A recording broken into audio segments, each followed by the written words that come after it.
I knew I had the job before I even walked into that sleek glass tower in the middle of downtown Palo Alto. My resume spoke for itself.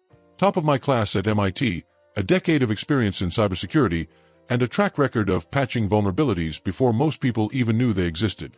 I wasn't just good. I was the best. The company, Nexora, was one of those billion-dollar tech giants that made their fortune selling security solutions to Fortune 500 companies. They needed a new chief security architect, and according to the recruiter, I was their dream candidate. "You're exactly what they're looking for," she'd gushed over the phone. "Your experience is insane." But the second I walked into that conference room, I felt it. That shift in the air. There were 4 of them, 3 men, 1 woman. The CEO, some guy named Richard, sat at the head of the table. Mid-50s, silver hair, expensive suit, the kind of guy who probably played golf with senators on the weekend. Next to him, the CTO, Greg, mid-40s, stocky build, eyes that never quite met mine. The other 2 were a younger VP and an HR rep, neither of whom looked particularly thrilled to be there. They shook my hand, but it was all mechanical. No real warmth, no real interest. I took my seat, and the questions started. Not the usual, "tell us about your experience," kind of questions. No, these were different. "Walk us through your thought process if our system suffered a zero-day attack," Richard said, folding his hands on the table. "Easy." I laid out a step-by-step approach: identify the entry point, isolate affected systems, deploy immediate countermeasures, and trace the exploit back to its origin. Greg barely nodded. "Okay. But let's say the attacker has already exfiltrated data before containment. What's your next move?" Again, simple.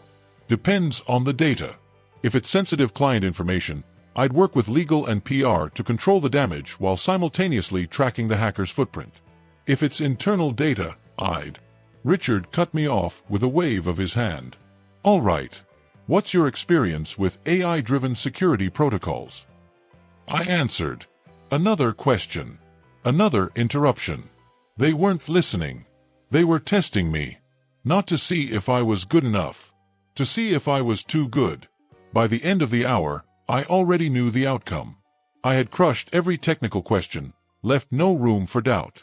And yet, when Richard leaned back in his chair and gave me that tight corporate smile, I already knew what was coming. "Well, Marcus, we appreciate your time," he said. "You've got an impressive background, no doubt about it. But we're looking for someone who's a better fit for our culture." There it was. The excuse wrapped in polite corporate speak. A better fit. I smiled, shook their hands, and walked out of that glass tower with my head high. But I knew exactly what had just happened. And I knew, deep down, they'd regret it. 6 months passed. I moved on. Well, mostly. That interview had left a bitter taste in my mouth, but it wasn't the first time I'd seen a door shut for reasons that had nothing to do with skill. I knew how the game worked. Instead of dwelling on it, I took on some high-paying contract work, built up my own cybersecurity consulting firm, and kept it moving. Business was good. My reputation in the industry was solid. The right people knew my name. Then, one evening, my phone rang. Unknown number. Silicon Valley area code. I let it go to voicemail. Not even a minute later, it rang again. Same number. Persistent. I sighed, picked up, and kept my voice neutral. "Marcus speaking." "Marcus." A pause. Then, "This is Richard Lawson." For a second, I didn't say anything. Then I let out a short laugh. "Richard. From Nexora." Another pause. "Yes." "Oh, this was about to be good. What can I do for you?" I asked, leaning back in my chair. Richard exhaled, and I could already tell he hated making this call. "We have a situation. A serious one." "Is that so?" I let the silence stretch. He continued, words clipped and tense. "We've experienced a security breach. A major one. Our internal teams are working on it, but..." He trailed off, like the words physically pained him. "We need outside help." I wasn't going to make this easy for him. "And let me guess, you don't just need any outside help. You need me." Silence. Then, finally, "Yes." Damn, that had to hurt. I spun my chair slowly, looking out the window at the city lights. The power dynamic had completely flipped. 6 months ago, I was begging for a seat at their table. Now, their whole operation was on fire, and I was the only one who could put it out. I should have said no right then and there. Should have told him to figure it out himself, the way he figured out I wasn't the right fit for his company. But something in me wanted to hear more. So I asked the obvious question. How bad is it? Richard hesitated. Bad. I waited. Then, in a lower voice, like he didn't even want to say it out loud, our entire client database is compromised. Sensitive data. Government contracts. Fortune 500 partnerships. We're looking at lawsuits, SEC investigations, possibly worse. I let out a low whistle. Y'all really messed up, huh? Another silence. Finally, Richard sighed. Look, can we set up a meeting? I'll be honest, this is above my head. We need the best. And I was wrong about you. Oh, now he realized it. I leaned forward, fingers tapping against my desk. You want my help? Yes. I smiled. Then let's talk terms. Richard wanted to meet in person. Of course he did. He was the kind of guy who thought face-to-face negotiations gave him the upper hand, like maybe, just maybe, he could smooth things over with a handshake and some fake humility. I wasn't about to give him that chance. We can talk now, I said, keeping my tone even. Unless you're not in a position to move fast. He exhaled sharply, like he didn't appreciate being put on the spot. Too bad. Fine, he said. What do you need? I grinned. There it is. See, 6 months ago, they had all the power. They got to sit there in their fancy glass office, pretending I wasn't what they needed, pretending I wasn't worth it. No. Now they were desperate. And desperate people paid whatever price you named. First, I said, I work solo. No teams, no Nexora engineers looking over my shoulder. You bring me in, I do this my way. Richard hesitated, but he didn't argue. He couldn't. Second, I continued, I don't fix half the problem. I fix everything. You give me full system access, no restrictions, no red tape. That one took him a second. I could practically hear the gears turning in his head. He probably didn't like the idea of an outsider digging around in Nexora's infrastructure, but he didn't have a choice. Not if he wanted this breach contained before the media got wind of it. All right, he said grudgingly. Third, I said, leaning back in my chair, my fee. Silence. I let it stretch. Let him sweat a little. Finally, Richard spoke. How much? I didn't even blink. 5 million. Richard choked. Excuse me. You heard me. I glanced at my watch. You've got Fortune 500 companies depending on you. Government contracts. If this gets out, Nexora's stock tanks. You'll be buried in lawsuits, regulators will be all over you, and investors will start running for the hills. 5 million is a bargain. You can't be serious. I'm very serious. I let my voice go flat. You want the best. You pay for the best. Richard didn't say anything for a long moment.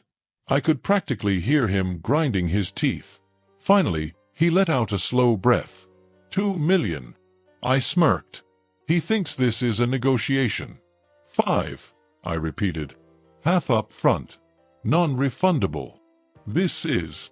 You called me, Richard. I let that sink in. You don't have time to shop around. You don't have time to hesitate. Either you wire me half today, or you find someone else. He knew damn well there was no one else. Another long silence. Then, finally, he spoke, voice tight. Send me the account details. I smiled. Pleasure doing business with you.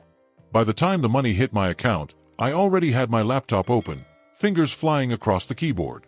Nexora had given me full access, just like I demanded, which meant I could dive straight into the heart of their system. And damn, was it ugly.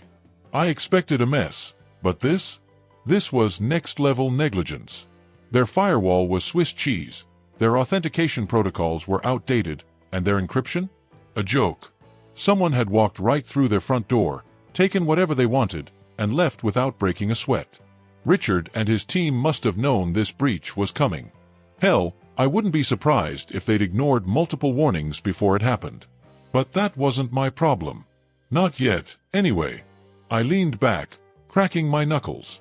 Time to see what kind of monster we were dealing with. First, I pulled up the server logs, looking for unusual activity. It didn't take long. The breach had started a week ago, quiet at first, just a few probes, testing the system. Then, 3 days later, a full-scale extraction. Whoever did this wasn't just good. They were surgical. They left almost nothing behind. Almost. A tiny, overlooked fragment of code sat buried deep in the logs, something the Nexora engineers had either missed or didn't know how to interpret. But I knew exactly what it was. A signature. Not a name, not a message, just a fingerprint left in the data, the kind only someone in my world would recognize. And the second I saw it, my stomach tightened. I knew this hacker. Not personally, but by reputation. A ghost in the cybersecurity world. No real name, no face, just an alias whispered in certain circles, Specter. And if Specter was behind this, Nexora was beyond screwed. I exhaled slowly, rubbing my temples. Specter wasn't just another hacker looking for quick money. This was someone who enjoyed the game. Someone who didn't just break systems but owned them, manipulating entire infrastructures like pieces on a chessboard. And Nexora, they weren't the target. They were the warning shot. I stared at the screen, considering my options. If I wanted to, I could patch up Nexora's defenses, close the holes, and walk away with my money. But Specter wasn't done. Not even close. This wasn't just a breach. This was an opening move. I cracked my knuckles again, a slow smile creeping onto my face. If Specter wanted a game, I was more than happy to play. I didn't waste time. If Specter was still lurking, every second counted. I started by setting up tripwires, silent detection scripts embedded in Nexora's infrastructure, designed to catch even the slightest movement. If Specter so much as breathed in this system again, I'd see it. Then I did something risky. Something Nexora's team would never dare to try. I sent a message. Not through email, not through any standard channel. Those were too easy to track, too predictable.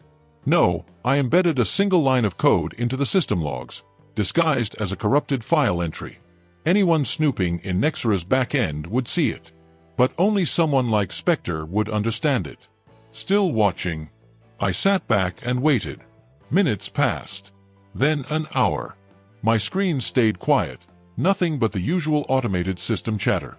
Maybe Specter had already moved on. Maybe I was too late. Then, at exactly 2:47 a.m., my terminal blinked.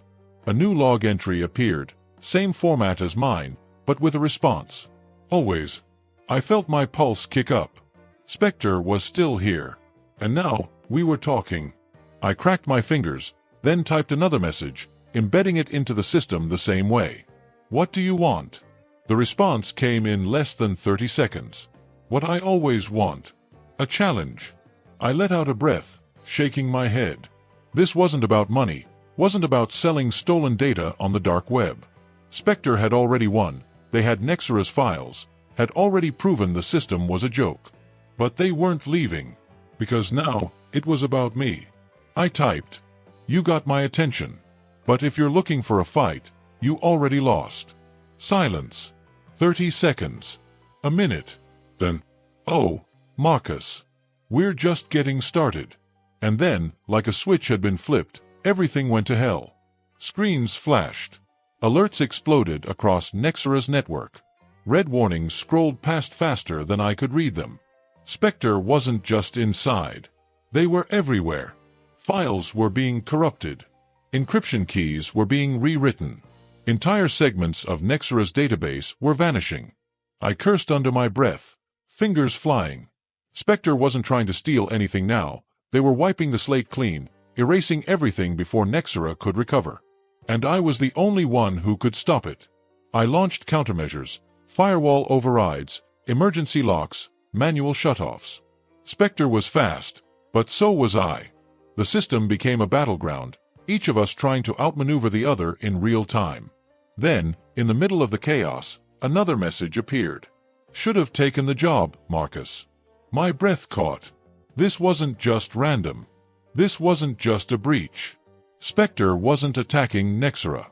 Specter was coming for me. I should have seen it coming. Specter hadn't just been toying with Nexora. This whole thing, the breach, the chaos, the messages, had been bait. And like an idiot, I bit. The second I read that last message, should have taken the job, Marcus, I knew exactly what was happening. This wasn't about Nexora. This was about me. Specter had forced my hand, lured me into Nexora's system, and now? Now, I was the one trapped inside. I checked my connections. Too late. Somewhere in the mess of countermeasures and attacks, Specter had slipped a lock around my access. My own digital fingerprint, my own damn credentials, were now flagged as a hostile intrusion. Nexora security was treating me as the hacker. And if I didn't fix this fast, it wouldn't just be Nexora coming after me. It'd be the FBI. I clenched my jaw, forcing my hands steady. Fine. Specter wanted a game? They had one. I dove into the code, ignoring the fire alarms flashing across Nexora systems. This wasn't just about fixing their breach anymore, it was about surviving. If I didn't undo whatever Specter just did, my name would be tied to everything. A file caught my eye. Buried deep, hidden under layers of fake metadata. I recognized the pattern instantly. Specter's work. It was a rewrite script, one designed to alter access logs in real time. It had already started overwriting the security records, replacing Specter's traces with mine. I worked fast, isolating the script and injecting a kill command. Specter fought back, trying to override me, but I was ready this time. Every command they threw at me, I countered. Every lock they set, I broke. My screen filled with one final message. You're better than I thought. Then, the script stopped. I exhaled, adrenaline still racing through my veins. But I wasn't done. I wasn't just going to stop Specter. I was going to end them. I reversed the rewrite. Restored the original logs. Then, before Specter could react, I did something they hadn't expected. I trapped them. I'd let Specter play freely in Nexora's system all night. But while they were busy showing off, I'd been tracing them. Now, I had a direct link, an open thread leading right back to them. I followed it. It wasn't perfect. They were masking their location, rerouting through proxies, bouncing off servers worldwide. But they'd gotten cocky. Sloppy. They left a single, tiny gap in their obfuscation. And I grabbed it. A final command. A trace that punched through the noise, leading me straight to a physical location. Not an exact address, but close enough. New York. Manhattan. I smiled, breathing hard. I had them. Game over, Specter. If this story resonated with you, share it with those who need to hear it. Let's start conversations that matter and that will lead to change. Subscribe to our channel for more stories like this that challenge us, inspire us, and remind us of what we are capable of when we stand up for what is right.